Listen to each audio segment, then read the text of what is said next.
Let's move on to the next topic, though. Right. 2v1.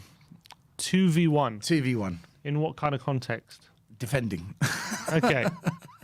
Massively in defending. Now, there were a lot of people that drew pictures of the Wolves game saying, look at them players there, ball watching. Why is he not marking anyone? Go back 3-4 weeks ago and please watch our show. All right? We called it here first. Let's go back to the Chelsea game.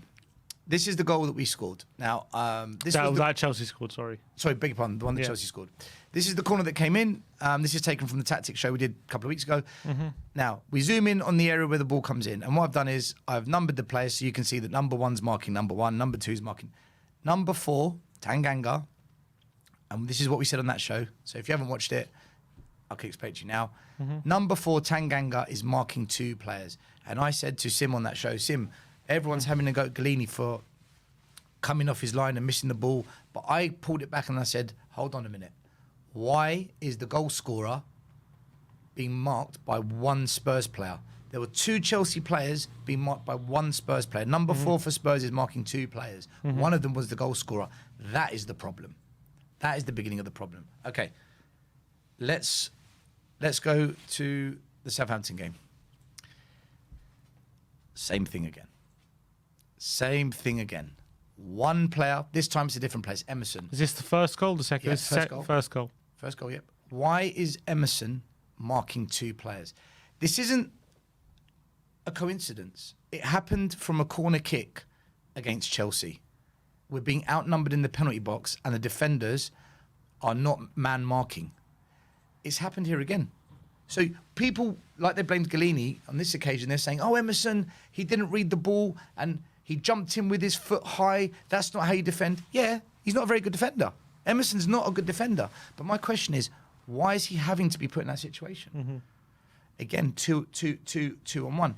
Now, before where I said there's a lack of leadership at the back, Chelsea scored that corner because, one, we haven't got Eric Dyer there to tell everyone, look, you need to go there, you need to tuck in.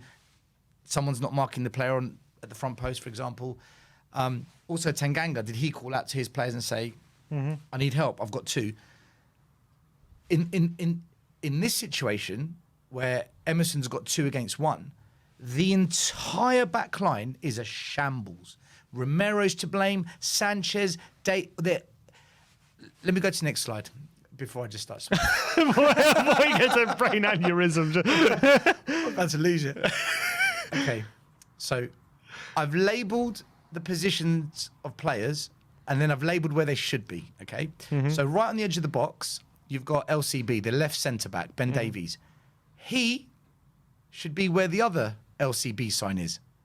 Right. So Ben Davies should be marking the player that Sanchez is marking.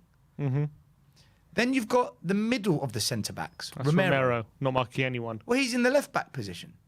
So he should be marking the guy that scored the header, MCB. So Romero is in front of Sanchez. Then you've got Davinson Sanchez, the right centre-back. He should be marking the player that Emerson is marking. And the player free in the far corner, that's where Emerson should be. The entire back line has shifted across and they haven't shifted back. Every single one of them is out of position. Yet, most fans, oh, bloody hell, Emerson. That's not... I don't blame this on Emerson. I blame Emerson for not being a good defender. He can't defend. He doesn't, his tackling isn't the best in a defensive area. His headering is average. But you look at this, Sim. You've got a 2-on-1 and you've got the entire back 3 all out of position.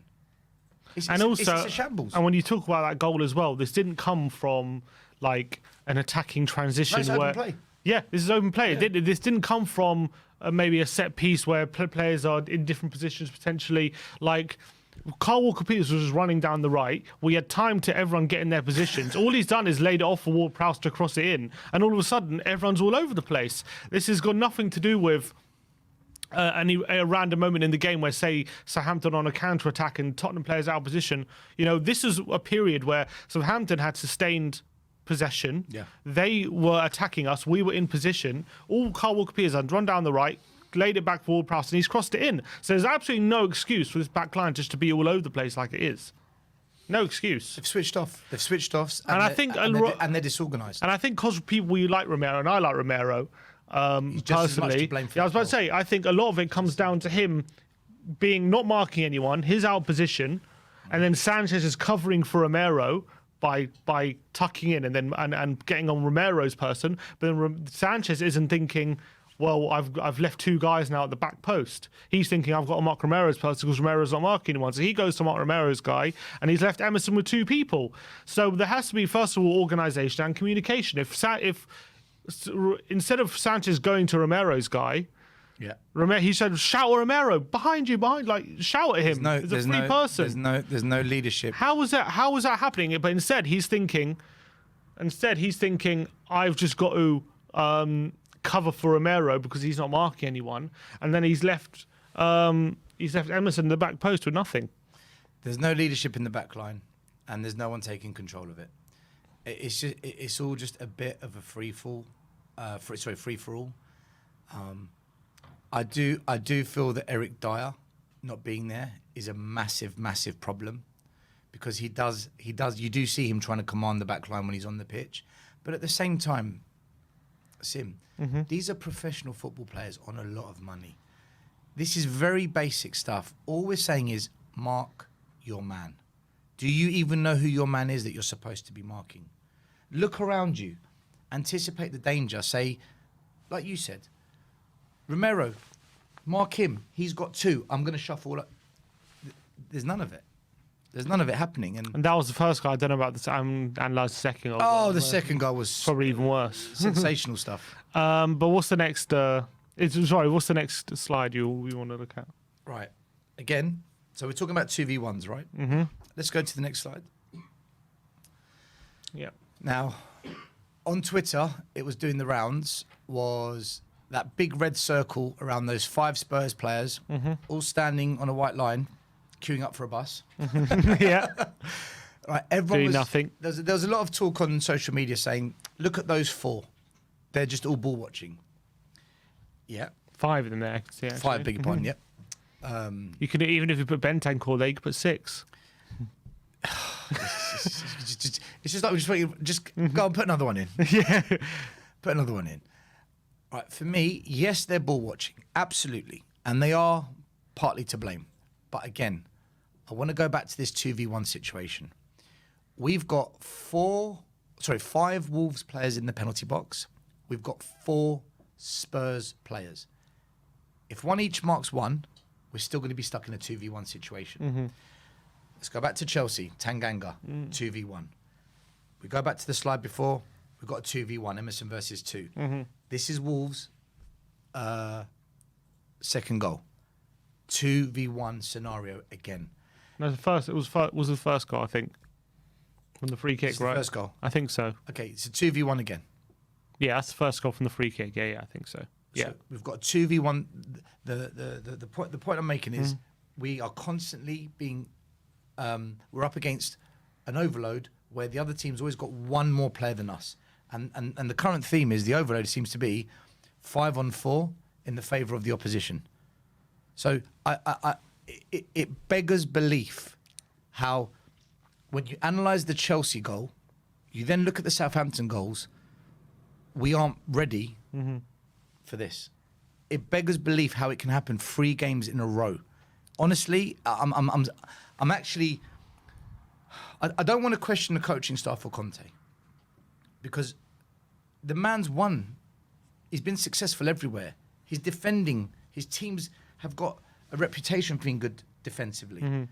For this to be happening, and it happened to Mourinho, and it happened to Poch at the end, and it happened to Nuno, this is on the players, Sim. This has to be on the players. I can't believe for 1 second an Antonio Conte coaching class is, you 5 stand on the white line and watch.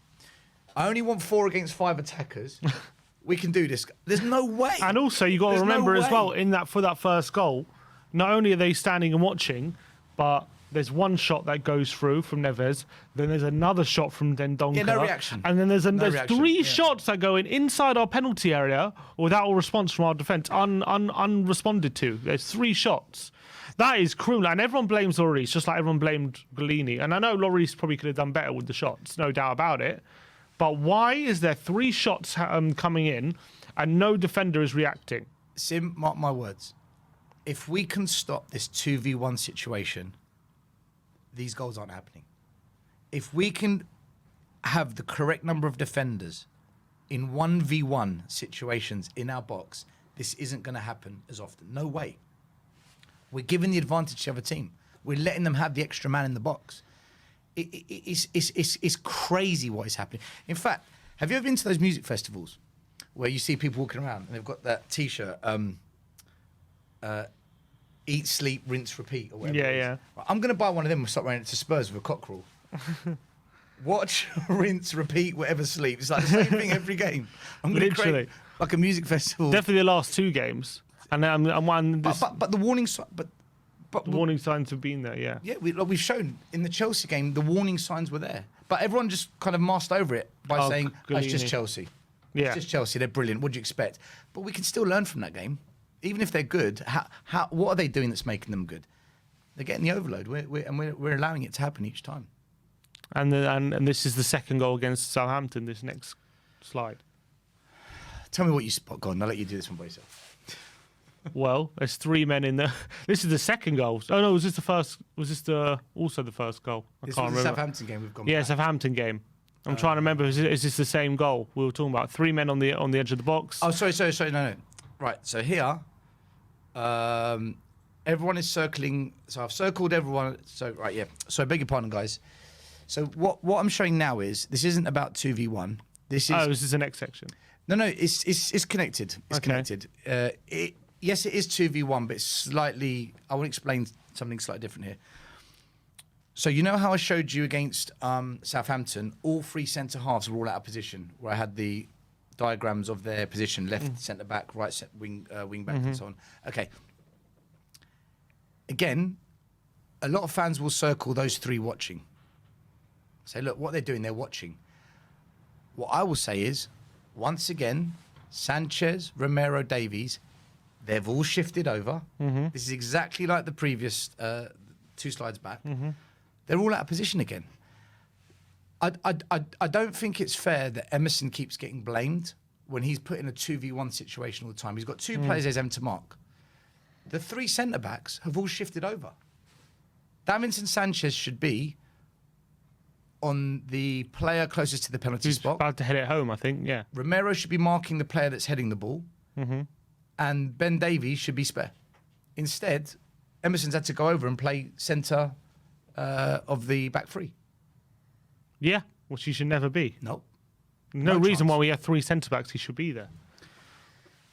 No reason. And then also, I think the guy back who's heading 3 it home here is a midfielder.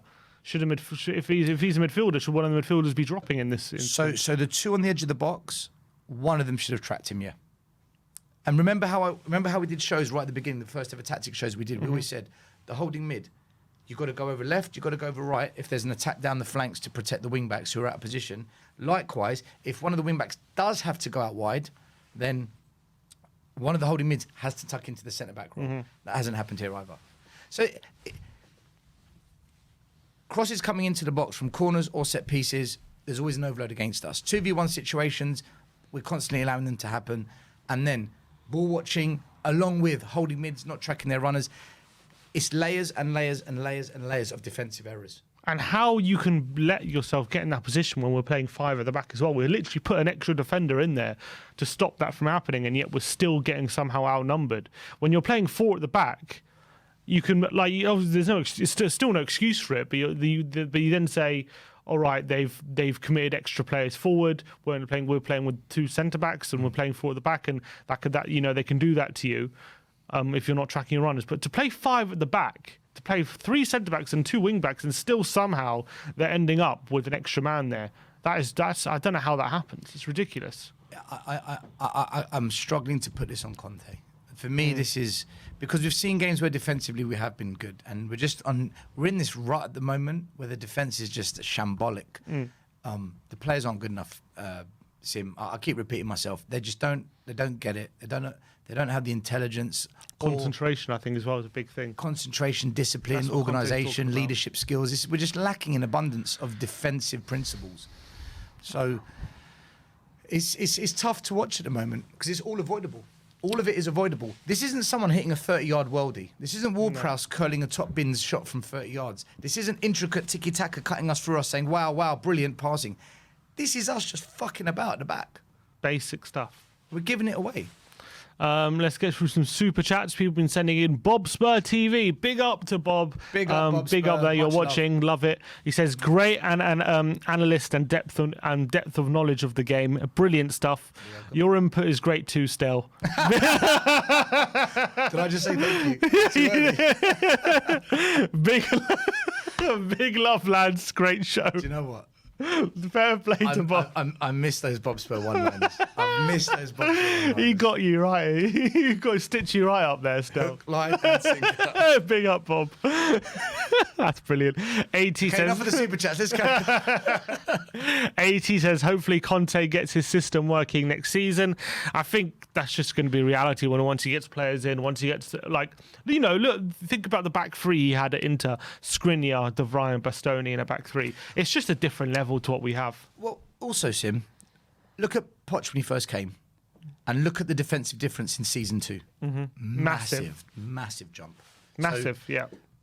For season 1, we were all over the place at the back. We had Kabul, we had Fazio. We were just all over the place. We were all saying, we had Zeki Fries at right back. Yeah. We were all saying, where's that pressing, possession-based football that he did at Southampton? This isn't the Poch from Southampton following season. It was. Then we all of a sudden we had a back two of Poch on steroids. We had Vertonghen and Alderweireld, and it's different. It's just different. Wanyama holding mid. It was just different. Dembele controlling the midfield. Yeah. Exactly. So you're right. I mean, I think we'll probably see glimpses of what Conte can do, and I think we have seen glimpses of what he can do since he's taken charge. Well, look at the Liverpool match. Yeah, exactly. So we've seen glimpses, just like in Poch's first season, we beat Leicester. Chelsea. We went away to Leicester. We were excellent. And it's just like in Poch's first season, we beat Chelsea 5-3. Like we beat Arsenal 2-1 in the North London derby. Like there was 3-0. like we had glimpses of it, but it wasn't really consistent until his second season, and that's probably going to be the case with Conte. As long as he's backed. Yeah, exactly. That's the key to it all, isn't it? Dietrich Kane says, "Stell, I deserve credit. Copyright infringement." Dietrich, do you know Dietrich Kane? He's on the Will Stewart THFC rant show. He's madly in love with Kane, and Will Stewart's got this Kane goal tracker that isn't working in favour of Dietrich Kane. So I know him well. He's a. Do you know what he's referring to? He said he deserves No. copyright infringement. No. Private message me and I'll sort out any fines off air.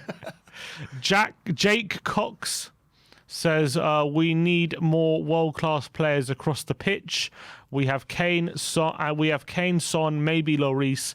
Need at least one midfielder and one in defence to influence the rest. Yeah, well, I mean, we've been saying that all show. Yeah, of course we know that. Of course we know that. Faz Radfar says, do you think Conte hasn't spotted these issues? No, he 100% knows the issues. Yeah. Guys, I'm a UEFA B licence coach. He's elite Pro A licence winner. He if he came on, he'd probably show us stuff that we hadn't thought about. Yeah. Right. Okay. Look, at the end of the day, I don't know if this comment is the simple answer is he knows, but if players don't get it, if they're not capable and they don't listen, the same thing happened to Mourinho, the same thing happened to Nuno, the same thing happened to Poch. He got Poch the sack. We lost 3-0 to Brighton, and it cost, shocking defending that game, and it cost Poch his job. It's happening again. What's the difference? Those same players are still here. Yeah. Pretty much. RRK says, why aren't fans chanting ENIC out at games? / Levy out. It's funny because at Leicester, were you there at Leicester away? No, I was in the studio smashing You out. were, of course you were. So they actually were chanting it that game when we went 2-1 down. And obviously once we started winning, it was just bedlam. But there was a bit of that chanting. That was were we in January then still? Yeah. So there was actually a bit of that chanting that game. And then obviously we got a couple of signings the last day of the window, and that probably placated it. And then obviously in Man United at home, there was a lot of that chanting. That was Nuno's last game. But yeah, I mean, apart from those 2 games, the people don't really chant it that much. I was on Tommy's channel last night after my show, after we did Tottenham away, and there was a guest in there called, I can't remember, Brandon or Marlon. Really nice guy. He's not on the fence, but he's not someone that's taking any action. But he mentioned that, you know, we're at a stage now where we need to look elsewhere other than managers. We need to look at the owners. And the way he said it came across to me like he's been very tolerant of the owners for a long time. So I asked him on the show, on Tommy Talks Ball, I said, what is stopping you from protesting them? Because we do these protests, only 15, 20 people turn up. And as soon as we lose a game, everyone's moaning about the players, moaning about the lack of quality. Well, you had your chance to voice your opinion and do something about it. You didn't. So how can you moan now? And I said to him, I personally find it hypocritical of fans when they do that. And he gave me an insight into how maybe some fans think, which might answer this question as to why fans aren't chanting ENIC and stuff. There's a slight element of concern of the unknown. If we get rid of these owners, what comes in? Because they don't want the 90s again in the 80s, the Irving Scholar, when it turned toxic under Sugar. They don't want that again. So they want to know who the new owners are and if they've got the best interest in the club. But then that was countered by saying, well, I don't want another 20 years of this. I'd rather take a leap into the unknown than carry on with this. And his response to that was, there's not a desire yet in the club to really take action against the owners, because a lot of fans have now become acceptance of mediocrity. He's saying if you go to Spurs now, there's a live band in there. We've got different attractions. We are almost a footballing theme park where, although football is at the centrepiece, it's also a bit of a distraction to other things that they've sort of... Well, it's like, I don't know, have you ever been to America? Yeah. Have you ever been to like a sports game in America? No one goes to watch the sport. They go to the tailgates. Exactly. I went to see Chicago Bulls play the LA Lakers at I can't remember what the ground's called, the stadium's called in Chicago. Yeah. And I go there, and it was the only time when the stadium was full was halftime, when it was a halftime show. That's crazy. Every other time there was massive gaps. People on the concourse getting hot dogs, entertainment. People are not. The game is, as you say, it was a distraction. People don't go for the game. The game's almost like an afterthought. People go for all the other things, and it's almost like Tottenham was like that's what they want. That's what they want at Tottenham in a way. And this is the kind of explanation he gave. And I said to him, you know what? You make a good point, because it's true. After the game, I was livid that we lost to Southampton. I was fuming. I had to leave the stadium because I was just going to, end up saying something that I'd regret. And as I'm leaving, thousands of people buying beer, there's a live DJ, everyone's dancing, and I'm like, we've just lost and you're partying. And it kind of falls into what this guy said, we're a footballing theme park now. And a lot of fans have accepted that. The only thing I would say, though, and I did say it to him, was, so why do so many people bring up the fact we don't win trophies? Because if we've accepted that we're a theme park and we've accepted mediocrity, why do you want trophies then? So I still think there's a large section of the fan base that is just, perhaps, I could be wrong, they're just waiting to see what happens this summer. I think if Conte's not properly backed, I think we might then see a shift of fan opinion that we've never seen before. I think, you have to think, if it doesn't work with Conte, can it, that has to be the final straw for a lot of fans. That has to be. As long as it doesn't work because the board haven't backed him. If it doesn't work because Conte makes a mess of it, that's different. But yeah, we're gonna. When he's got the tools that he has now, you can't blame him, can you? No. I think to answer this super chat, the fair answer is this summer will tell us. I think you're right. This summer will tell us.